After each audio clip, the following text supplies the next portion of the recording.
प्रणाम प्रभु जी। हाँ जी प्रभु जी, प्रणाम। कैसे हो? ठीक हो प्रभु जी एकदम। प्रश्न ऐसा था प्रभु जी कि मैं पहले कभी इस मतलब मैं पहले से ऐसा नहीं हूँ कि मैं ज्ञान चाहता हूँ। मतलब एकदम हुल्लड़ टाइप था। पर जीवन ने ऐसा मतलब अलग दिशा में तोड़ा प्रभु जी कि वो मुझे लेना पड़ा। पर मुझे ऐसा लगता है मेरा स्वभाव बिल्कुल भी ऐसा नहीं है कि मैं ज्ञान ले लूं। मुझे तो मतलब मस्त मौला रहना पसंद है। पर जीवन ऐसा चलता है ना कि फिर वो सोचना पड़ता है, विचारना पड़ता है। ये क्या होता है प्रभु जी? देखो, मस्त मौला तो अद्भुत बात है ना। तो बिना गुरु के भी मस्त मौला रह सकते हो। जीवन में भगवान के बगैर भी मस्त मौला रह सकते हो, है ना। तो वो एक मस्त मौला जो टाइप का रहता है ना, उसकी एक माइंडसेट होती है। लेकिन वो माइंडसेट के ऊपर चलता है, वो ज्ञान के ऊपर नहीं आधारित, है ना। यानी मन के ऊपर है कि हाँ। जब तक मन के हिसाब से सब चलता है तब मस्त मौला है। जब मन के विरुद्ध जाता है तो फिर उसका 2-3 साल में तो इतना ना डिप्रेशन में आ जाता है कि उसको एडमिट करना पड़ता है ना, साइकोलॉजी में। तो वैसा हो जाता है। तो वो मस्त मौला वो नहीं चाहिए हमें, जिसका आधार मन है ना, जिसका आधार यही सारी अहंकार की चीजें जो है वो सारा कुछ आधार है। वैसा नहीं चाहिए हमें। मस्त मौला चाहिए समझदारी वाला, जिसका आधार समझदारी है, जिसका आधार आत्मा है, जिसका आधार आत्मज्ञान है ना। वहां से जो आनंद बहता है और फिर वो जीवंत मस्त मौला जैसा है, तो वेलकम, है ना। लेकिन आत्मज्ञान नहीं है और मस्त मौला है ना, तो समझना ये आज नाच रहा है। आज हंसी खुशी मना रहा है, कल इसका भरोसा नहीं। हमारे जी पास प्रभु है जी बहुत इसी सारे केस। हाँ, ये वैसे ही। तो वैसा है, जिस दिन ये सारा महल टूट जाएगा ना, फिर वो डिप्रेशन में आ जाता, फिर वो उभर नहीं पाता, इतनी बड़ी चोट लगती है ना। तो समझदारी, मस्त मौला रहते रहते समझदार बन जाओ।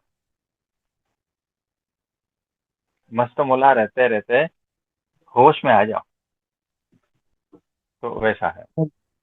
तो वो बाहर वाला ज्ञान नहीं, भीतर से वो ज्ञानी जो फूटता है ना, भीतर से जो ज्ञान फूटता है, आत्मा का ज्ञान, फिर कोई बात नहीं, फिर मस्त मौला ऐसा। और कुछ? प्रभु जी मैंने बहुत से ऐसे लोग देखे आसपास कि वो मतलब जन्म से ही बहुत समझदार भी है, शांत भी है, और हंसते खेलते भी है, निर्दोष भी है। तो प्रभु जी उनको और अध्यात्म में भी नहीं है पर वो जीवन भी अच्छे से जीते, तो वो भगवान की ही कृपा होती है उन पर प्रभु जी, डायरेक्ट। हाँ जी, देखो, भगवान की कृपा होती है। और कभी कभी जीवन में उन्होंने उस प्रकार का देखा ही नहीं।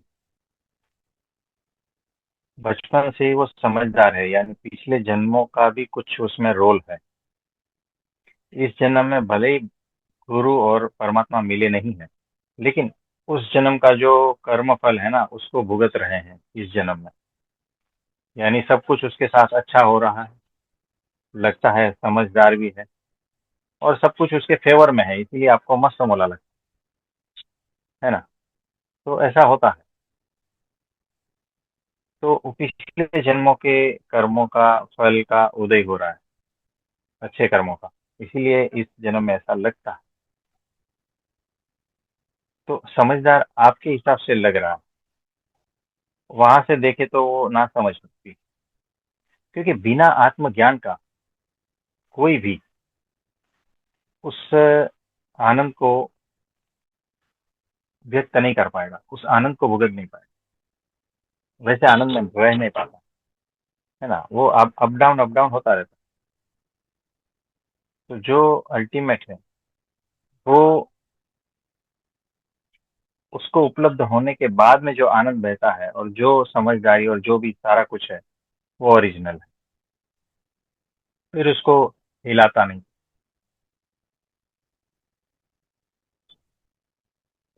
प्रभु जी, आपने एक कहानी सुनाई थी, वो मतलब बहुत, मतलब वो पॉइंट बहुत ध्यान में आ गया कि सत्पुरुष क्या करते हैं, सुअर को कीचड़ से सुबह साफ करते करके बगीचे में ले आते हैं, और वो दिन शाम हाँ। होते होते वो बेचैन हो जाता है। अच्छा है, मैं जब सब सब कुछ अच्छा चल रहा है, सब कुछ, तो फिर वो बेचैन होने लगता है कि इतना अच्छा कि वो फिर कीचड़ में जाके वापस चला जाता है, अच्छा नहीं लगता। है जी ना? प्रभु तो जी। होता है, उसका नेचर ऐसा होता है, क्योंकि वो छोड़ नहीं पाता ना। यहाँ पर बेचारा अकेला हो गया, उसको वो चाहिए, आसपास सुअर चाहिए, सुअर के और छोटे छोटे बच्चे भी चाहिए, है ना?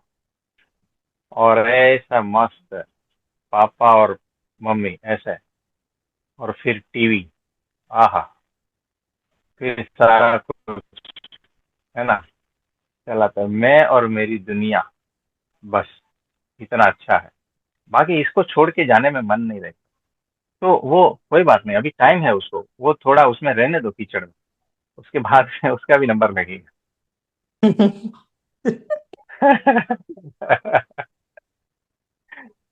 है ना? कोई बात नहीं। जी प्रभु जी, प्रणाम प्रभु जी। हाँ जी, प्रणाम।